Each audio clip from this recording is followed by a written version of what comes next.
Hey everybody, today is Monday, October 7th, 2019. This is a work session of the Larimer County Board of Commissioners this morning regarding an update from our Office of Emergency Management. I'm Tom Donnelly. I'm the Chairman of the Board of Commissioners this year. I'm joined by John Cafalas, Commissioner from District 1.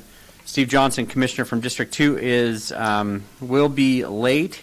He's currently in Loveland at the Behavioral Health Policy Council meeting. Also with us is our county manager, Linda Hoffman, who is also running a little bit late, but we won't hold that against her. I have a number of folks on the other side of the table who will be presenting this item today, and so perhaps for those who might be listening in online, we'll have you introduce yourselves so that people can put a voice with a name. So why don't we start with you, Lori? Lori Hodges, Director of Emergency Management, Larimer County. Shale Sabo, Larimer County Emergency Management Coordinator, and Larimer Connects Program Manager. Wow. Wow, that's a big title. I'll say Cole Parrott, Larimer County Office of Emergency Management. Justin Weitzel, Emergency Operations Director for the Larimer County Sheriff's Office. Megan Flanagan, Natural Resources Department. Kevin Johnston, Emergency Services Sergeant. Great. And so who'd like to begin? You gonna start? Yeah, I'll go ahead and start. Okay. So this is Lori Hodges. So earlier this year, we did a big preparedness presentation with you guys to talk to you about how we prepare for emergencies and disasters. And we did a continuity of operations event with you guys with the Information Technology Department. So I figured that this presentation would be good to really talk about mitigation and maybe some of our recovery efforts that are ongoing from the flood. So the main purpose will really be to update you guys on our hazard mitigation plan and the actions that we had in that plan, because we're getting ready for the new process coming up with FEMA. So that's kind of what this is all about today. So in 2015, we created the current hazard mitigation plan that we have. It's a 5-year plan. It's approved by FEMA. That approval allows us to get pre- and post-disaster funding that wouldn't otherwise be available to us, and we have benefited from that funding on multiple occasions. So in 2020, we begin the planning process for the 2021 plan. So it's kind of a good time for an update because we're kind of coming to the end of this plan right now. So there are mainly 5 goals within the plan. Protect people, property, and natural resources, improve capability to reduce disaster losses, strengthen communication and coordination among public agencies, increase public awareness of natural hazards and mitigation options, and integrate hazard mitigation into other planning mechanisms. So I'm going to go over the main objectives that are in the plan and just talk to you guys a little bit about how we've met each of those objectives, where we're at, what we still need to do. And along the way, the emergency services folks from the Sheriff's Office as well as Natural Resources, they've been doing a lot of work in this realm as well, so we'll have them talk about their efforts too. So the first one, the objective one, was public awareness and outreach. So it was really just about getting out to the public more. How do we engage with them? So the Larimer Connects program is obviously a big deal in this on how do we get better outreach. Shale's created a resilience program, so I don't know if you want to talk just a little bit about kind of your Resilient Communities program and Larimer Connects in general. You're talking about the one we want to implement next year, right? Or are you talking about the No, the program that you've already been doing, the workshops, and then the new Okay. initiative to combine efforts with the municipalities. Yeah, so as you guys are familiar, the Larimer Connects program, really the first focus of it was the mountain areas. We feel like we've pretty well done a good job of that, at least know where we can connect in with people in the mountains. So we're starting to kind of shift our focus to more urban areas, and part of that is to be partnering with our city municipality OEM offices. And so what we'd like to do is figure out how we can do better outreach and education in a way that's meaningful and that resonates with people. We recognize that preparedness is a hard thing to get people on board with if there's not something that's already happened in the area or something imminent. So trying to kind of revamp how we look at preparedness education and make sure it's kind of a collaborative effort between all of us so that everybody's hearing the same message. And then we're also creating more of an equity and inclusion focus. So I know both of you are familiar with the fact that we had a couple of interns from CSU that helped us out with this, doing a lot of community assessments and figuring out where we need to partner with folks and things like that. And so we did a couple of summits, and so by the end of the year, I want to take all of that great information that we've gained and all of the conversations we had and put it together into a strategic plan where we start actually implementing action items associated with equity and inclusion, how we can do a better job of connecting our communities in that capacity. Mr. Chair. Yes, go ahead. Shale, thank you. Could you give us an example of one takeaway that you have from your efforts around equity and inclusion to date? Yeah, so the one that comes to mind right away is the fact that we've been using the term vulnerable populations in emergency management. And the reason we use that is because, you know, if there's any kind of barrier that prevents people from accessing resources, to us at a very base level, that is a vulnerability. It makes it seem like that they might not necessarily be able to get what they need or access a shelter or something like that, which at its very root is a vulnerability. But at the same time, people who are experiencing vulnerabilities actually are very resilient. They're in a world where they don't speak the same language, or they've had to overcome adversity all the time. So really, it's not their personal issue that's causing a vulnerability. It's the system and the accessibility to the system to get the resources. So figuring out how we can do a better job of that. How do we make our shelters more accessible? How do we make sure our outreach is inclusive to everybody? So there's a lot of things like that that we can do a better job of in making sure that we provide or break down those barriers. Thank you. That's a very valuable insight, it seems to me. Thank you. And then in the spring, we're going to be launching a micro grant program. We want to encourage people to get together, build that sense of community, get to know their neighbors, whether that's through a little event or a project of some kind in their neighborhood. And really what makes it hard for people is usually money. So offering on a rolling basis grants between $200 to $500 if people want to do something like that in their neighborhood. So they just have to prove that it can increase resilience and social connection. So those are some of the key things we're working on. And then other parts of this, the FEMA High Watermark Initiative, Tom, you were part of that effort, and I'm not sure if you came to one of our events because that was kind of before you were commissioner, John, but this was, the FEMA High Watermark Initiative was educational signs. We did both flood and fire. So if you go up into the High Park fire area or along the Big Thompson River, you'll see signs at some of our trailheads in the natural resources area that educates people about the flood and the fire. So that was actually completed. And then the community wildfire protection plans, I'll let Justin talk about their efforts there. So the community wildfire protection plans fall underneath the sheriff's office with our wildfire safety coordinator that's in emergency services.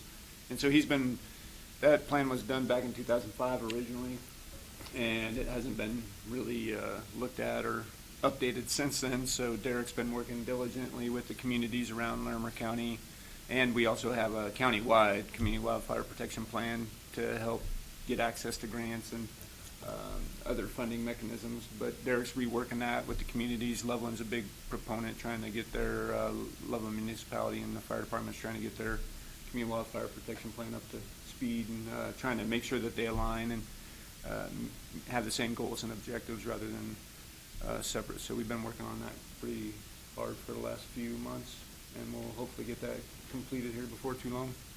And those plans are really good as a collaborative effort and outreach because it really involves the communities at risk and what they think is most important to them. So it's a good effort there. Objective 2 was prevention and mitigation training. So this is kind of along the same realm.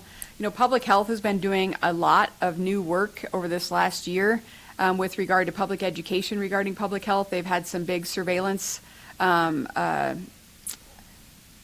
challenges this last year, like with the hepatitis A outbreak and some other challenges. So they've been doing a lot more education. We also have a new effort for evacuation education exercises. So I'll let Cole talk about that. He took this as his project for the Master Exercise Practitioner Program to get a certification. So you want to talk about the evacuation exercise you guys are planning?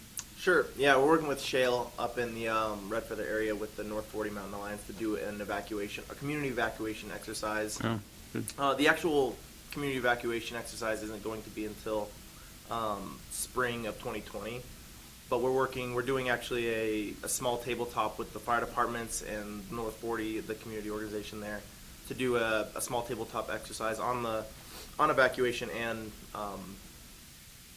I guess firefighting efforts too, but mostly evacuation. So that's 2 weeks from last Friday. So that's coming up, and then we're doing some more education with the community up there on evacuation, and then ultimately that's going to lead to the exercise, and we can do with that exercise a gap analysis and kind of look what we need to do in the community to make the community just better prepared for evacuation in the event that we may need to do that, like we got very close to, I guess, with McNay.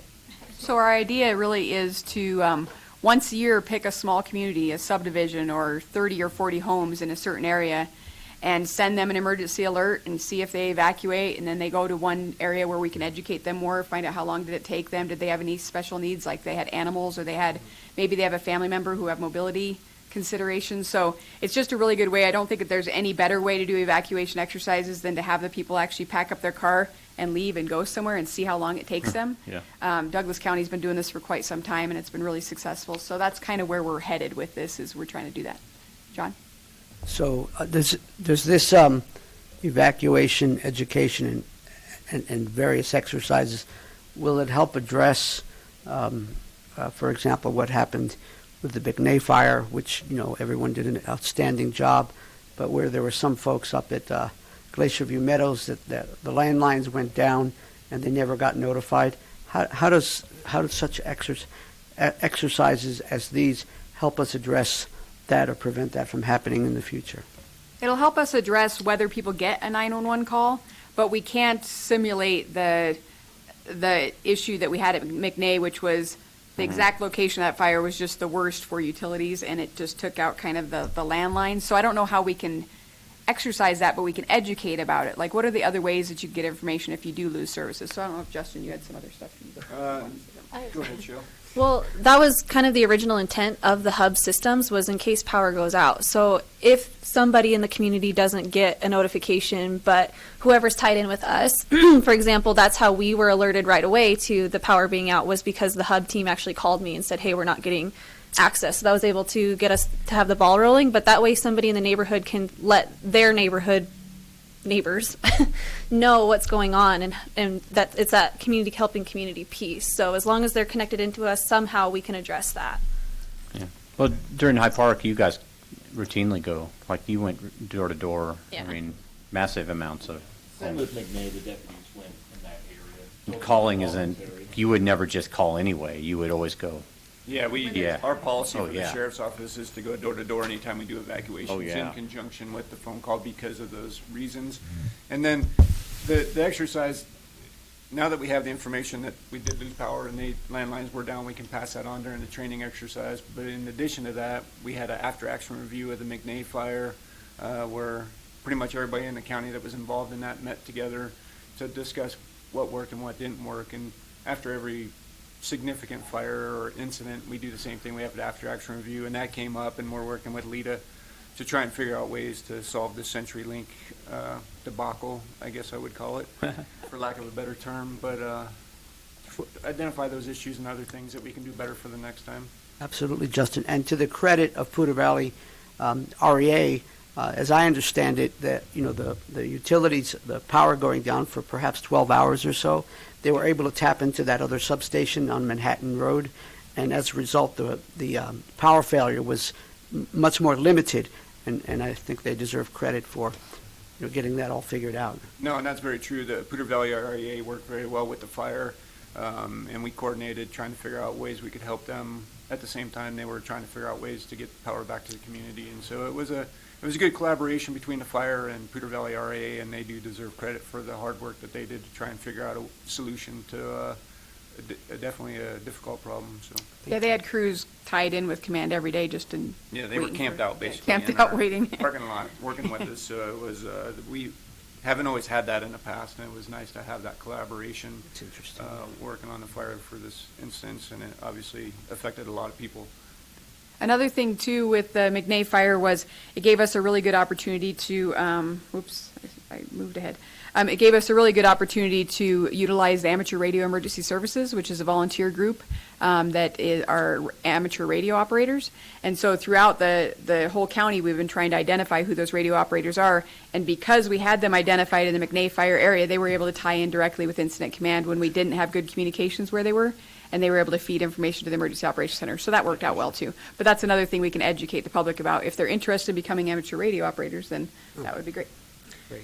And then we also have continuing classes and training events all the time, but those are just some of the stuff that we want to talk about. Hi, Steve. Objective 3 was institutionalizing plans and policies. So this is really integrating kind of that risk reduction principles in what we're doing.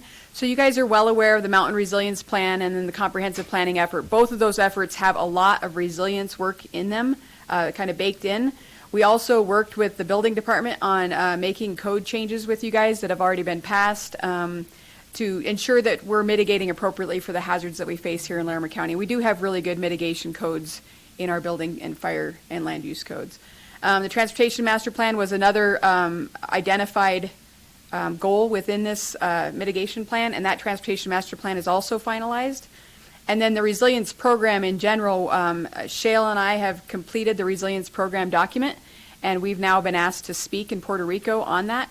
So we're kind of hoping to lead the effort there. All right. And then I want Cole just to talk a little bit about how we're using the Cascarda tool to do risk reduction. So the Cascarda tool is a web-based mapping tool that allows us to map critical and social infrastructure, and then be able to identify downstream and upstream dependencies, and then show that on the map.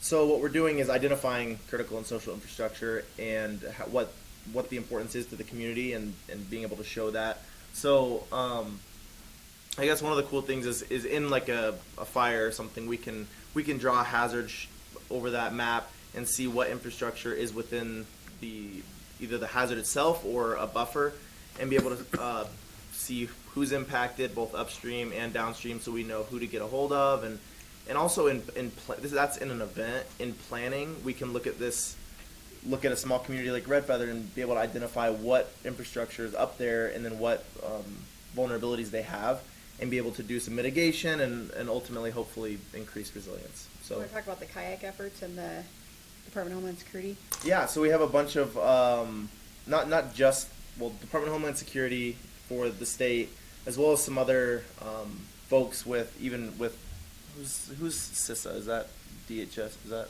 CISA, I always read. It's Critical cyber- infrastructure, is it, I don't know. yeah, something like that. Either way, so Cybersecurity. we have.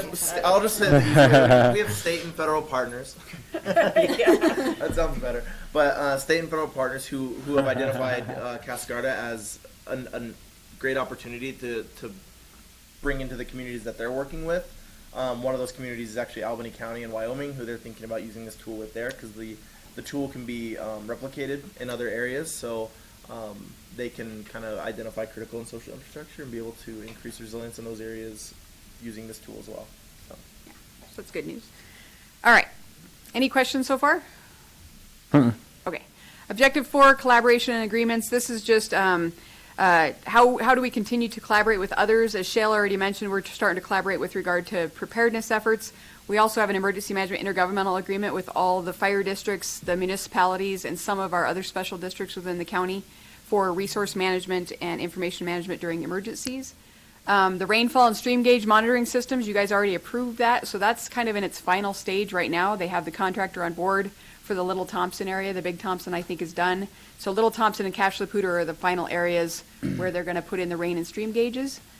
And then the Larimer Emergency Management Group, we meet monthly with all the emergency managers throughout the county to collaborate, and we have a strategic plan that we just are finalizing now for the next 5 years. So that'll help us with joint goals between all of the emergency management agencies. And Did you have have the municipal support that each of us has been assigned to. Oh, okay, you want to talk about that? Sure. So at the state level, we have what are called regional field managers that oversee each of our county level folks. And so it was actually Cole's idea to kind of implement that at the very local level. As you all are aware, we have responsibility over any community in our county that doesn't have their own emergency manager. So we each took a couple of the communities and are now going to be that kind of field manager for them to help them with their planning and emergency management needs. Yeah. Timnath, Wellington, Berthoud, Estes Park, Johnstown, Windsor. Windsor. Is that it? Yeah, I think each of us has 2 of them. So it just gives us a little bit of personal effort to make sure that their plans are up to date. How do they integrate with us? What's their responsibility versus our responsibility? At what point do they tap out and they need our assistance? All of that. So who do you work with in Estes? Who does it report to? Eric Rose is the emergency manager for Estes Park, and they have a new town manager who we just met with last week at our LCEM meeting. So they're starting to do some exercises and some policy group stuff with regard to emergency management. He's really interested in emergency management, which is helpful. So, but Eric Rose is the primary as their emergency manager. I thought what you said was we do this, not have an emergency manager. We do. But Estes Park he's a police commander, so it's an other duties is assigned. So we still have a responsibility, even in Loveland and Fort Collins. When they tap out, it's still a county role. It's just they're a little bit more robust at Fort Collins and Loveland, so we help out wherever we're needed. But we meet with Loveland and Fort Collins on a monthly basis, so we know exactly where they're at. Okay. It's the smaller ones that we don't get to meet with that often. Okay. Okay, so finally, the last objective is to reduce vulnerability and impact. So this is kind of the big one. The Coalition for the Poudre River Watershed and the Big Thompson Watershed Coalition, they've been working on both fire and flood mitigation efforts over the last 5 years.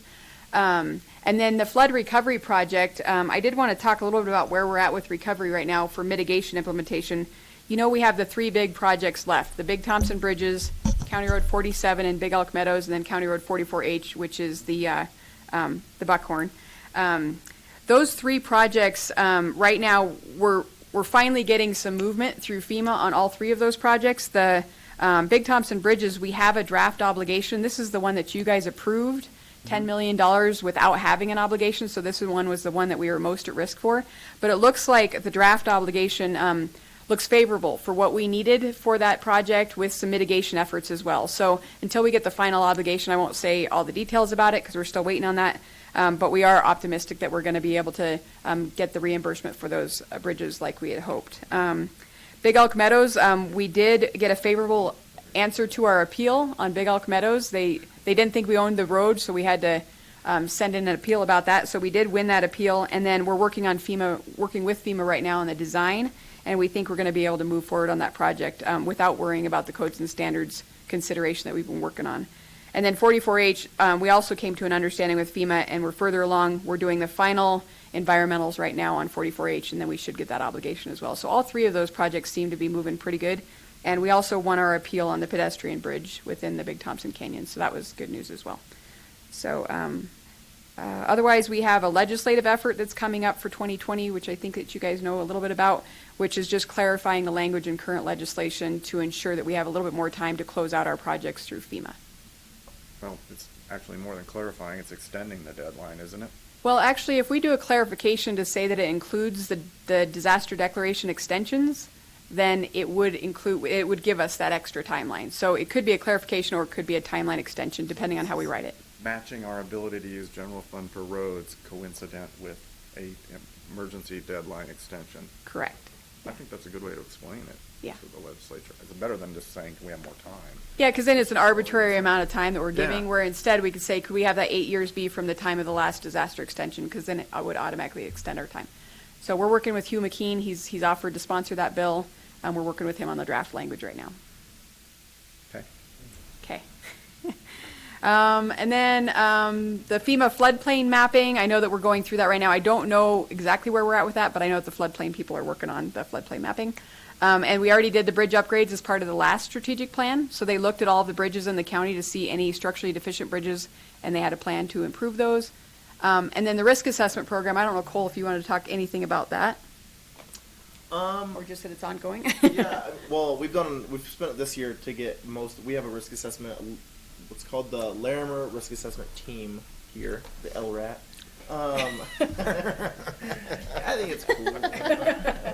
Yeah, so we have a team, and it's a multi-jurisdictional assessment team made up of a bunch of folks from Fort Collins, Estes, Loveland, and even some federal partners too that come on and help us with doing some risk and vulnerability assessments to our infrastructure. So we've done a lot of training this year through Texas A&M. They came out and provided a training for a lot of the folks.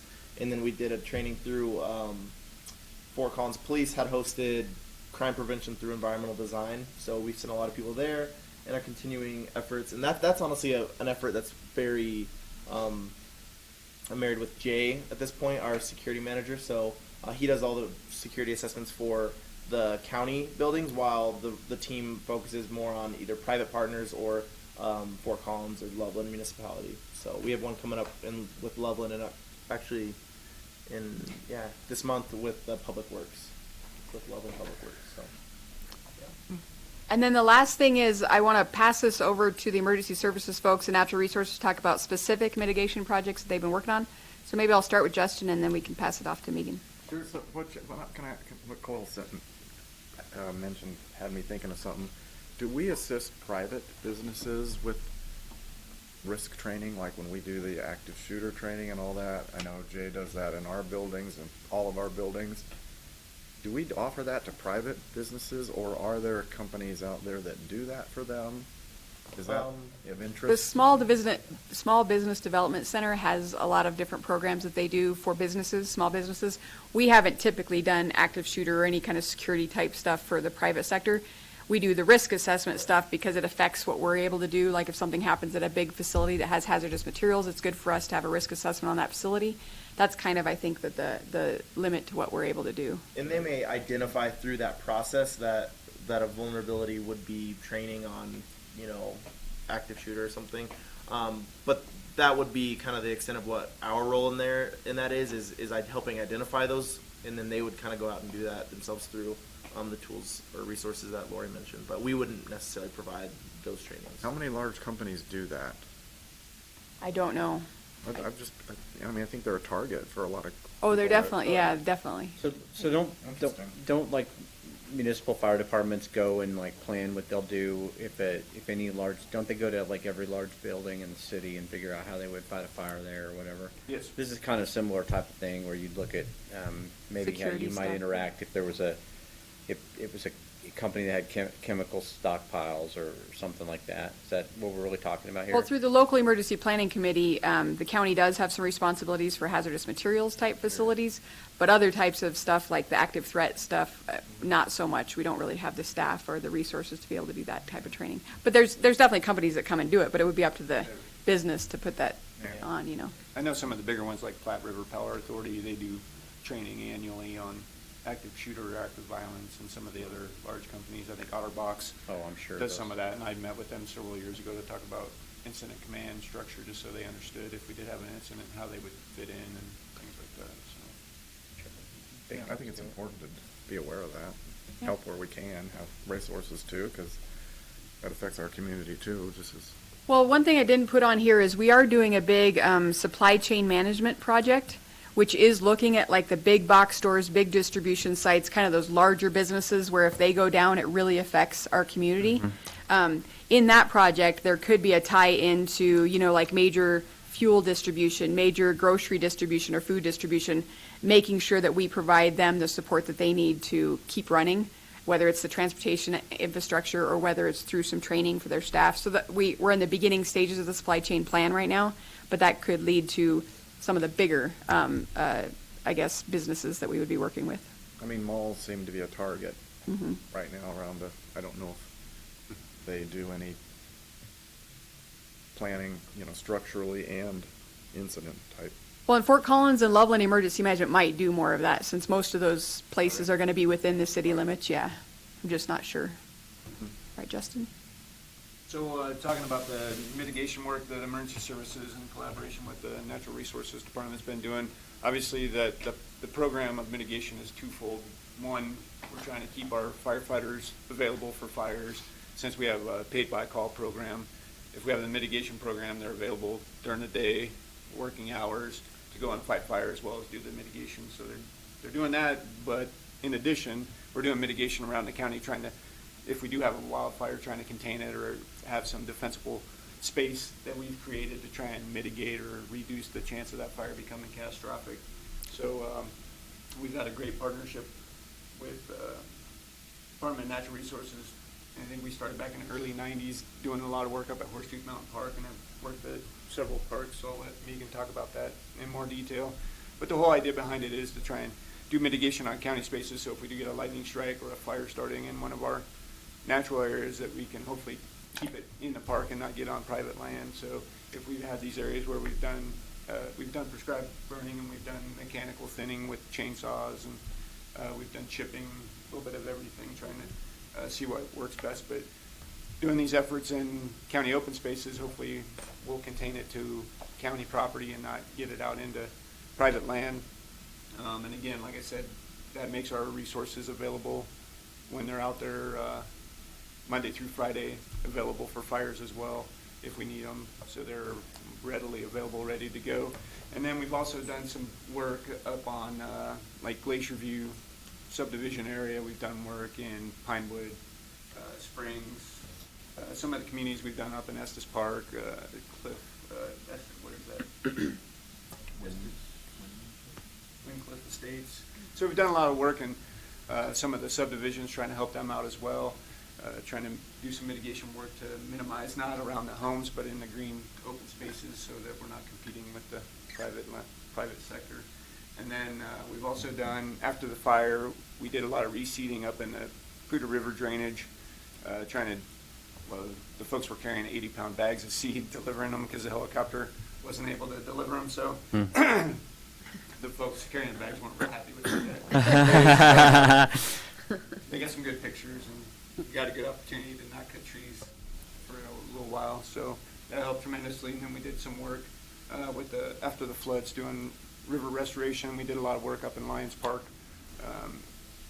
If you went up into Lions, around where the fire station was at, it was pretty devastated down in that river drainage or the creek drainage, and a lot of trees had been piled up, so we went in there and got chain that was carbide chain that could go through rocks and not get beat up as bad, so we spent a lot of time in there just trying to cut up the trees so they could haul them away, and I think we spent almost 3 weeks in there doing that several years ago, just in one area that our folks spend a lot of time just trying to help the community. It wasn't really any thing other than helping the community try and get rid of that tree so that the creek could flow again and not cause any more damage. So the sheriff's office has been involved in mitigation. Is that our fire crew that does that work usually? Yep. When they're not fighting fires, they do thwart thinning and all kinds of junk like that. Yeah, and we try and keep them employed so that they stick around. Obviously, with the state hiring a lot more people in the next couple of years, hiring a lot more crews, we're trying to figure out ways to maintain our folks and provide funding for them. But our cooperative efforts with Department of Natural Resources is they write the grants and find the grants for us to do the work, and then we go out and do the work. And you can talk about that side of it. So what lands do you work on? You work on county property, county open space, and you work in a subdivision on common owned areas? Is that what I understood you to say? Yep, we've worked on common areas as majority of where we worked, or if they have anything that will affect the infrastructure near a water tank or something, we'll go in there and do mitigation work around the water tank so that it doesn't get compromised if there is a fire. So we look at infrastructure and we look at common owned areas and the county owned property. And we've done some work on state land, Lori State Park and things like that, trying to tie in.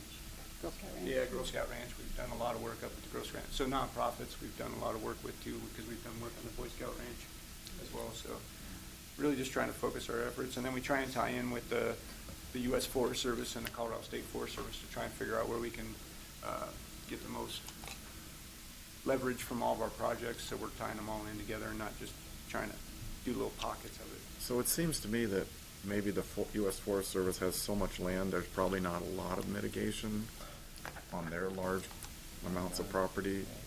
I don't know if that's true. If it is true, does it make sense to try to do fire breaks or firewalls between Forest Service property and other property, so if a fire starts there, it won't leave?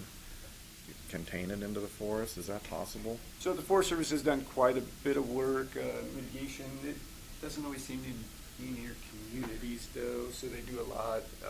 Outside communities, and prescribed fire is a big thing with the U.S. Forest Service here locally lately, up near Red Feather and Crystal Lakes. So they've been doing a lot of work up there. But yeah, trying to, and that's why we work with the Forest Service and the State Forest Service, trying to find those areas where we can build these walls to protect communities. I think that for us to go in on Forest Service land, the federal government frowns upon that, and so we I was suggesting the adjacent lands. Yeah, and we've been working trying to identify those places where we can strengthen those boundaries on our property or community's property. And what do you guys do? You go out and actually do an inspection on homes and you have to get some kind of letter or something when you build a house that you've created defensible space. Don't we do that? Yeah, so the county has code to go out and enforce the building requirements, defensible space around homes, and Derek Rosenquist with Emergency Services. You don't do it. I thought you. I don't personally do it. Okay, I thought you His did. group, though, does. Yeah. Well, I thought he did it all. I run out of time to do things. So, but we do. But we do enforce that on property by property. But of course, then like Steve's talking about, 10 years from now or 20 years from now. Yeah, the problem is the maintenance of Nobody it. necessarily maintains it, or they don't They're going to have to. plant a tree after they. Yeah, they plant it as soon as you leave. Well, As we soon as did the guy talk drives about away. that when we were going through the mitigation code changes of whether we wanted to create a maintenance type of provision in there, but there's just no staff or resources to be Yeah. able to do that, so we Okay, didn't I'm end sorry, up John, doing did you? It's okay. Thank you, Mr. Chair. Justin and others, how do you collaborate with entities like the Natural Resources Conservation Services districts, like Fort Collins Conservation District, or groups like the Big Thompson Water Coalition that are doing forest treatment work on private land? You know, so that's one of the things we're trying to get involved in a little bit more. We've reached out to them a couple different times, trying to see if there's ways that we can help and assist with their programs, and we're continuing to look at that. So it's not something that we've been heavily involved in the past. We did do some work with those folks after the floods and the fires, but we're trying to figure out ways that we can get tied into them more and just figure out what projects we can assist with or have our folks assist with. Now, the McGregor Ranch project that we did with NRCS was a collaboration with the Conservation Services, Natural Resource Conservation Service, as well as the local residents there, because it was private land. So that was a nice collaboration, and the county provided some mitigation funding for that to make the grant whole with a bunch of different agencies coming in. So we've done that a few different times, and then the coalitions have been working also with some of the nonprofits, non-governmental sector like Team Rubicon, and some others to do some work in their area as well. And just for your information, the commissioners, we agreed to sign off on 3 letters of support to the State Forest Service for some grant applications that those 2 entities are Okay. doing. Oh, okay. So that's another way that we can be helpful of these efforts. Okay, Yeah, that'd be definitely. great. Yeah, and we work really close with the Colorado State Forest Service on implementing our projects on county property and also when we do them on the communities as well. So. All right, Megan? Thank you. So Lori asked me to talk a little bit about the history and the breadth of work we've done on our county-owned park and open space properties. And so just a little background, forest cover is about 1/5 of the acreage of the 28,000 acres or so of land that the county manages as parks and open space. So about 5,000 acres is forested. And we've worked with the State Forest Service to develop a forest stewardship plan for each property that has a forest component. So Horsetooth Mountain's had several updated plans over the years since we've owned that one the longest.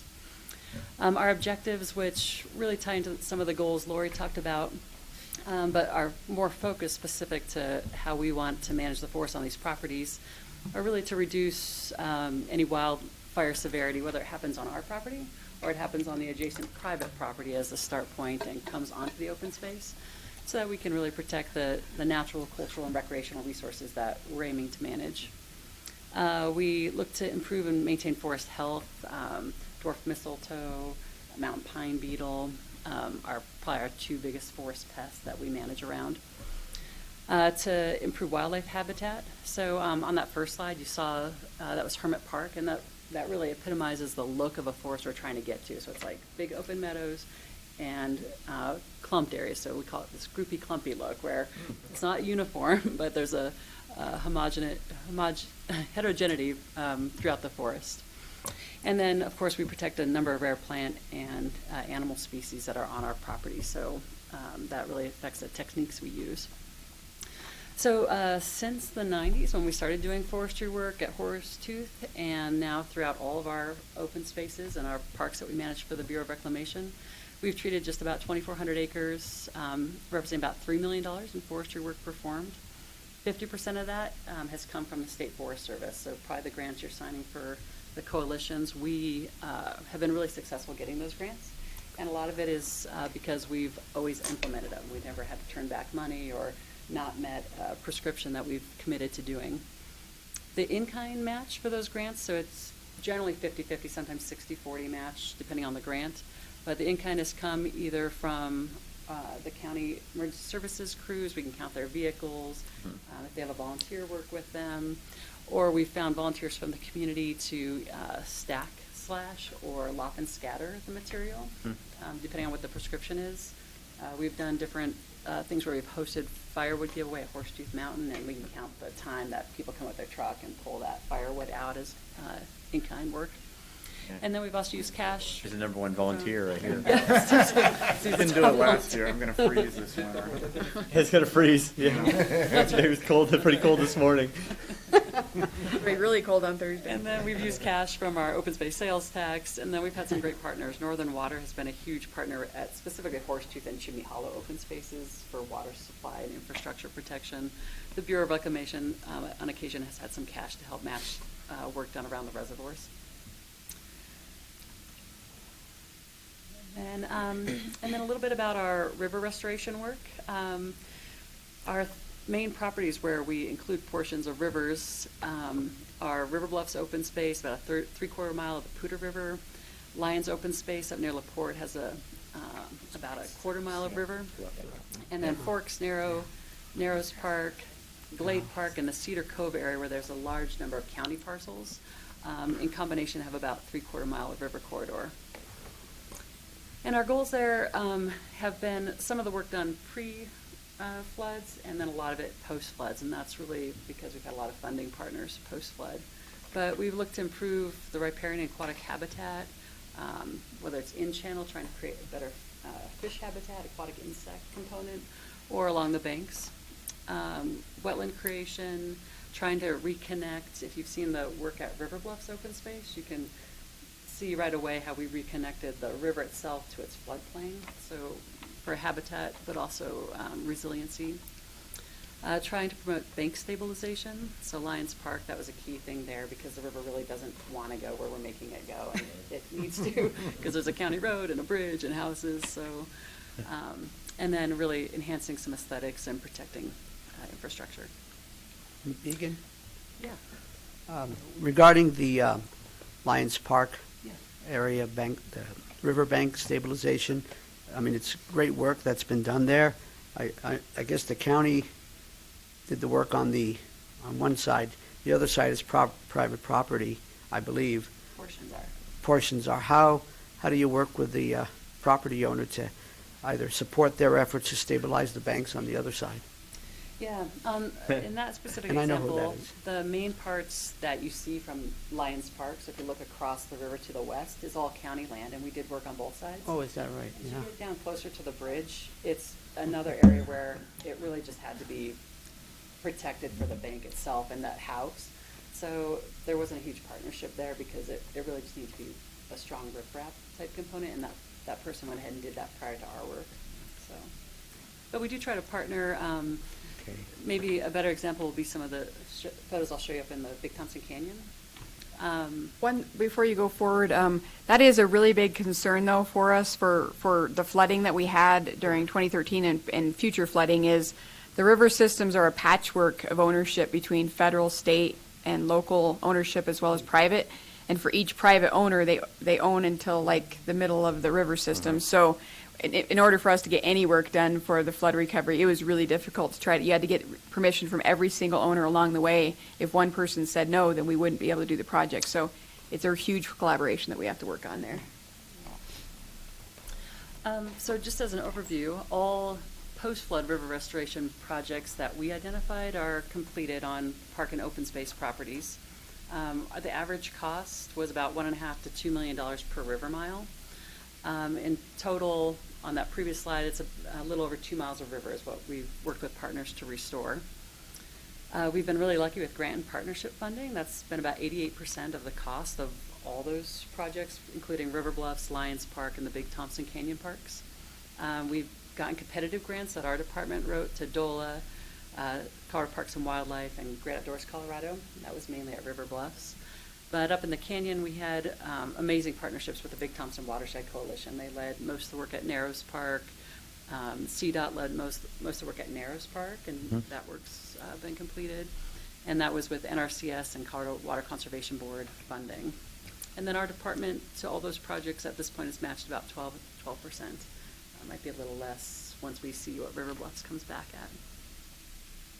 And then just a few photos to show some before and afters. The top left at Narrows Park was right after the flood, and down low, it's a little hard to see from that scale, but you can see some of the plantings in the foreground and really regrading out that river and crossing the floodplain. And this is a great example where the coalition was key because we just own Little Narrows Park, but they worked, of course, throughout the whole canyon with private landowners. There's some landowners across the river that are private from county ownership, so that allowed us to really look at a different scale. Cedar Cove area, I just was up at Estes Camping this weekend, and looking down, I should have taken a picture to have a better after, because it really is impressive with the recruitment and cottonwoods that are coming in. But the county ownership is really where all the equipment is parked in the bottom right photograph, and the rest of that area is mostly private. River Bluffs, we just completed this project, and this was one of the biggest projects our department's done as far as river restoration. And it's really nice if you drive along the Highway 392 bridge and look upstream now. You can see a lot of those goals that we met to get the riprap out of the river, reconnect the floodplain, and put a lot of in-stream pool riffle function back. I think there's a couple more River Bluffs. That shows post-restoration with some of that bank grading. Any questions for Megan? Good work. All right, so the next steps are, we just got word last week that FEMA's approved our grant for the new hazard mitigation plan, so we got about $75,000. We'll put in about $25,000 in-kind match or cash match towards that. So the planning process will begin in 2020. Shale is actually going to lead that effort, so she's going to start the RFP process for a contractor shortly, and then we'll start in 2020 to go through that planning process, and our plan is due by August of 2021. We have to have another plan in place approved by FEMA. So, and we have 27 different jurisdictions that are involved in this planning effort. So it's all of the different municipalities, a bunch of the special districts are all part of that, as well as some of the water districts, Northern Water and some others. So, any questions about that? Or anything that we covered today? Was this beneficial in any way? Good. Good. Very interesting. All right. A lot of stuff going on. Good work. We hope we never need to use anything you're doing. We hope it's all wasted, but valuable. Well, the good news about that is for every dollar you spend on mitigation, you save $6 in the long run. So for every mitigation effort that we do, we will see less damages, we will see less impact from the future disasters. So you never see that, so it's hard to show it at the time. Sure. Yeah. Yeah. Okay. Any other questions or comments? No? Board is adjourned. We have another meeting in this back in this room in about 10 minutes. So thanks, everybody.